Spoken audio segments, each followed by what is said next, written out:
El campamento pretoriano. Cornelio el centurión, varón justo y temeroso.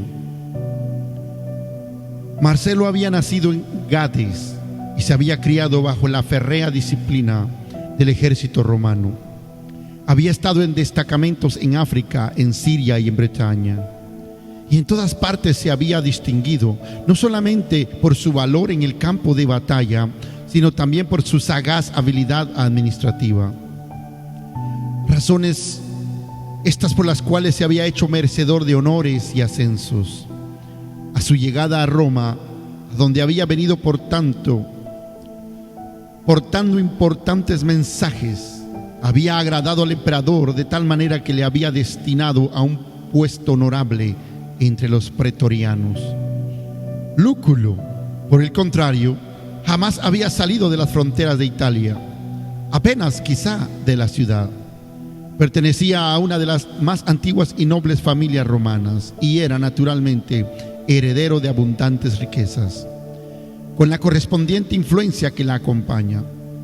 Había sido cautivado por el osado y franco carácter de Marcelo, siendo así que los dos jóvenes se convirtieron en grandes amigos. El conocimiento minucioso que poseía Lúculo de la capital le deparaba la facilidad de servir a su amigo. Las escenas descritas en el capítulo precedente fueron en una de las primeras visitas que Marcelo hacía al renombrado Coliseo. El campamento pretoriano estaba situado junto a la muralla de la ciudad, a la cual se hallaba unido por otra muralla con lo que circulaba. Los soldados vivían en cuartos a modo de celdas perforadas en la misma pared. Era un cuerpo integrado por numerosos hombres cuidadosamente seleccionados, y su posición en la capital les concedió tal poder e influencia que por muchas edades mantuvieron el control del gobierno de la capital. Un puesto de mando entre los pretorianos significaba un camino seguro hacia la fortuna, y Marcelo reunía todas las condiciones para que se le augurara un futuro pletórico de perspectiva y todos los honores que el favor del emperador podía depararle. A la mañana siguiente, Lúculo ingresó a su cuarto y, después de haber cambiado los saludos usuales y de confianza, empezó a hablar respecto a la lucha que habían presenciado. Marcelo le dijo: tales escenas no son de las que en verdad me agradan. Son actos de crasa cobardía. A cualquiera le puede complacer el ver a dos hombres bien entrenados trabarse en pareja lucha limpiamente, pero aquella carnicería que se ven en el Coliseo son detestables. ¿Por qué habría de matarse así a Máser? Él era uno de los más valientes de los hombres, y yo tributo todo mi homenaje a su valentía inimitable. ¿Y por qué se ha de arrojar a las fieras salvajes a aquellos ancianos y niños? Es que esos eran cristianos, y la ley es sagrada e inquebrantable. Esa es la respuesta de siempre. ¿Qué delito han cometido los cristianos? Yo me he encontrado con ellos por todas partes del imperio, pero jamás los he visto entregados ni comprometidos ni siquiera en perturbaciones o cosas semejantes. Ellos son lo peor de la humanidad, le contestan. Esa es la acusación, pero ¿qué pruebas hay? ¿Pruebas? ¿Qué necesidad tenemos de pruebas? Si se sabe hasta la sociedad que lo son y hacen. Conspiran en secreto contra las leyes y la religión de nuestro estado, y hasta es la magnitud de su odio contra nuestras instituciones que ellos prefieren morir antes que ofrecer sacrificio. No reconocen rey ni monarca alguno en la tierra, sino aquel judío crucificado que ellos insisten en que vive actualmente.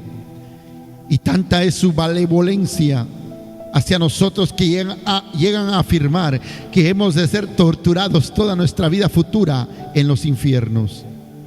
Todo eso puede ser verdad. De eso no entiendo nada. Respecto a ello, yo no conozco nada. La ciudad la tenemos atestada de ellos, le dicen. El imperio ha sido invadido, y tan presente lo debes tener esto que te digo. La declinación de nuestro amado imperio que vemos y lamentamos por todas partes es consecuencia de que hayan difundido la debilidad y la insubordinación, la contracción de nuestras fronteras. Todo esto aumenta conforme aumentan los cristianos. ¿A quién más se deben todos estos males si no es a ellos?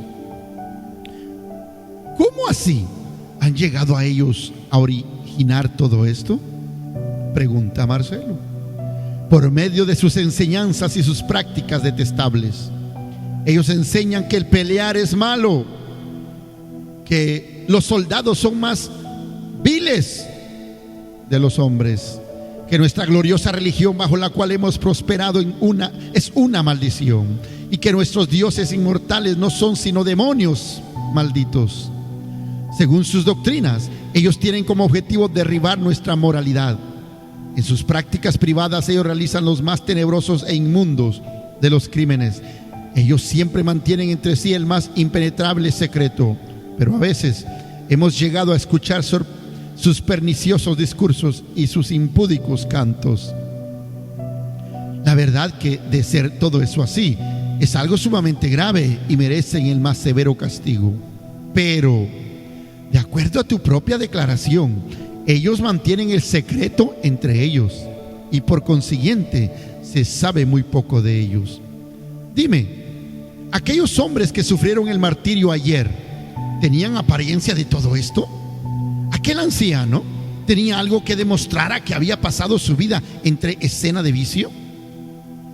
¿Era acaso impúdico los cantos que elevaron estas bellísimas muchachas mientras esperaban ser devoradas por los leones? Al que nos amó y nos lavó de nuestros pecados con su sangre. Y Marcelo cantó en voz baja y suave las palabras que él había oído. Te confieso, amigo, que yo en el fondo de mi alma lamenté la muerte de ellos, dijo. Y lo que añadió Marcelo: y yo habría llorado si no hubiera sido soldado romano. Detente un momento y reflexiona. Tú me dices cosas respecto a los cristianos que al mismo tiempo confiesas que solamente las sabes de oídos, de labios de aquellos que también ignoran lo que dicen.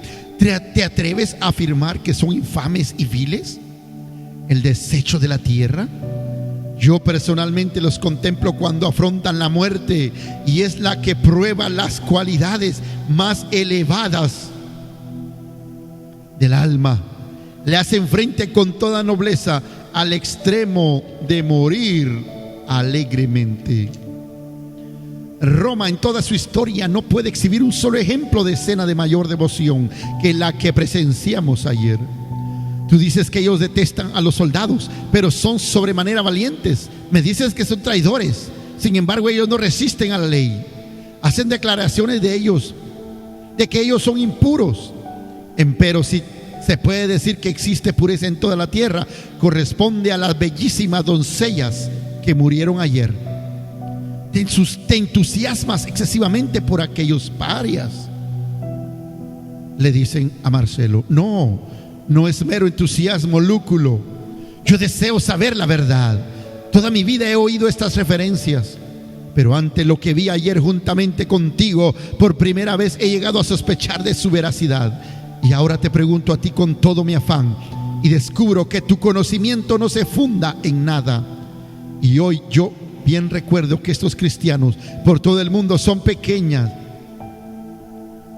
son personas pacíficas y honradas a toda prueba. Jamás toman parte en levantamientos o perturbaciones, y estoy convencido que ninguno de estos crímenes que se les imputan podrán probarse contra ellos. ¿Por qué entonces se les mata? Sin embargo, el emperador tiene que tener buenas razones para hacerlo, dispuesto así. Bien puede él haber sido instigado por consejeros ignorantes o maliciosos. Tengo entendido que es una resolución tomada por él mismo. El número de los que han sido entregados a la muerte de esa manera y por el mismo motivo es enorme. Oh, sí, son algunos millares, quedan muchos más, pero es que no se les puede capturar, le contestan. Y es precisamente eso me recuerda la razón de mi presencia acá. Te traigo la comisión imperial. Lúculo extrajo de los dobleces de su capa militar un rollo de pergamino, el cual entregó a Marcelo. Este último examinó con avidez su contenido. Se le ascendía a un grado mayor, al mismo tiempo que se le comisionaba para buscar y perseguir y detener a los cristianos en donde fuera que se hallasen ocultos, haciéndose mención en particular de las catacumbas. Marcelo leyó con el ceño fruncido y luego puso el rollo a un lado. No pareces estar muy contento, le dicen. Te confieso que la tarea es desagradable. Soy un soldado y no me gusta eso de andar a la caza de viejos débiles y niños para los verdugos. Sin embargo, como soldado debo obedecer. Dime algo acerca de esas catacumbas.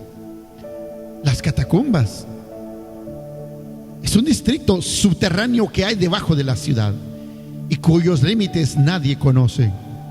Los cristianos huyen a las catacumbas cada vez que se hallan en peligro. También están ya habituados a enterrar a sus muertos allí. Una vez que logran penetrar ahí, se pueden considerar fuera del alcance de los poderes del Estado. ¿Quién hizo las catacumbas?, pregunta Marcelo. Nadie sabe con exactitud, le contestan. El hecho es que han existido ahí por muchos siglos. Yo creo que fueron excavadas con el objeto de extraer arena para edificaciones, pues en la actualidad todo nuestro cemento proviene de ahí, y podrás ver innumerables obreros trayendo el cemento a la ciudad por todos los caminos. En la actualidad tienen que ir hasta una gran distancia, porque con el transcurso de los años han excavado tanto debajo de la ciudad que la han dejado sin cimientos. ¿Existe alguna entrada regular?, pregunta. Hay entradas innumerables. Precisamente esa es la dificultad, pues si hubiera solamente unas pocas, entonces podríamos capturar a los fugitivos, pero así no podemos distinguir en qué dirección hemos de avanzar contra ellos. ¿Hay algún distrito del cual se sospecha? Sí, siguiendo por la vía Apia, como a 2 millas cerca de la tumba de Cecilia Metella, la gran torre redonda que conoces. Ahí se han encontrado muchos cadáveres. Hay conjeturas que esos son cuerpos de los cristianos que han sido rescatados del anfiteatro y llevados allá para darle sepultura. Al acercarse los guardias, los cristianos han dejado los cadáveres y han huido. Pero después de todo, eso no ayuda en nada, porque después que uno penetra las catacumbas, no puede considerar que estás más cerca del objetivo que antes. No hay ser humano que pueda penetrar aquel laberinto sin el auxilio de aquellos que viven allí mismo. ¿Quiénes viven allí? Los excavadores, que aún se dedican a cavar la tierra en busca de arena para las construcciones. Casi todos ellos son cristianos y siempre están ocupados en cavar tumbas para los cristianos que mueren. Tremendo. Estos hombres han vivido ahí toda la vida y no solamente se puede decir que están familiarizados con todos aquellos pasajes, sino que además tienen una especie de instinto que les guía. ¿Alguna vez has entrado a las catacumbas? ¿Verdad? Una vez, hace mucho tiempo, cuando un excavador me acompañó, pero solo permanecía ahí un corto tiempo, me dio la impresión de ser el lugar más terrible que hay en el mundo. Yo he oído hablar de las catacumbas, pero en realidad no sabía nada respecto a ellas. Es extraño que sean tan poco conocidas. ¿No podrían esos excavadores comprometerse a guiar a los guardias por todo el laberinto? No, ellos no entregarían a los cristianos. ¿Pero alguna vez han intentado hacerlo? Oh, sí. Algunos obedecen y guían a los oficiales romanos a través de la red de pasajes, hasta que llegue un momento en que se encuentran a punto de perder el sentido. Las antorchas están a punto de extinguirse, llegando a aterrorizarse, y entonces piden regresar. El excavador les informa que los cristianos deben haber huido y así regresan a los oficiales al punto de partida o ingreso. ¿Y ninguno tiene la suficiente resolución de seguir hasta llegar a encontrar a los cristianos? Sí, insisten en continuar la búsqueda. Los excavadores les guían hasta cuando quieran, pero lo hacen por los incontables pasajes que intersectan algunos distritos particulares. Y no se han encontrado uno solo que entregue a los fugitivos. Sí, algunas veces, pero ¿de qué sirve? A la primera señal de alarma, todos los cristianos desaparecen por los conductos laterales que se abren por todas partes. Mis perspectivas de éxito parecen muy pocas. Podrán ser muy pocas, pero mucha esperanza se tiene cifrada en tu osadía y sagacidad. Pues si llegas a tener éxito en esta empresa que se te comisiona, habrás asegurado tu fortuna. Y ahora, buena suerte. Te he dicho todo lo que yo conozco. No tendrás dificultad en aprender mucho más de cualquiera de los excavadores. Eso decía Lúculo al mismo tiempo que se marchaba. Marcelo hundió su rostro entre las manos y se sumió en profundos pensamientos. Pero en medio de su meditación le perseguía, como envolviéndole la letra cada vez más penetrante de aquella gloriosa melodía que evidenciaba el triunfo sobre la muerte. Al que nos amó y nos lavó de nuestros pecados. Seguimos hablando de los mártires de las catacumbas, el dramático relato de un hombre que fue cristiano cuando serlo costaba la vida. Esperamos que te unas a nosotros, disfrutes este capítulo y el próximo que compartiremos muy pronto. Bendecido día.